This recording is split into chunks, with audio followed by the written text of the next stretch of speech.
How to set up parental controls on YouTube. Letting your child explore YouTube but worried about inappropriate content. This guide will show you how to set up your YouTube parental controls on your iPhone or on your PC, creating a safer online experience for your young ones. This is a separate app designed specifically for kids.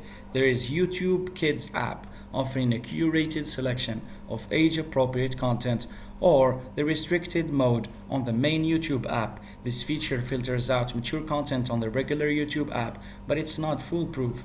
You can download the YouTube Kids app from the App Store and set up the child's profile, then the content level. For even more control, YouTube Kids allows you to set up a specific content level within the chosen age group. This lets you curate content further based on your child's maturity. The strictest option is approval mode. Here, you handpick the channels and videos your child can access, ensuring they only see content you approve of.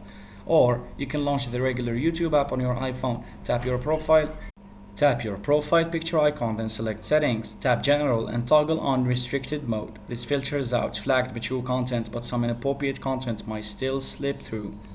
Even with parental controls, it's important to supervise your child's YouTube use, so talk to them about online safety and responsible viewing habits. Thanks for watching, and don't forget to subscribe.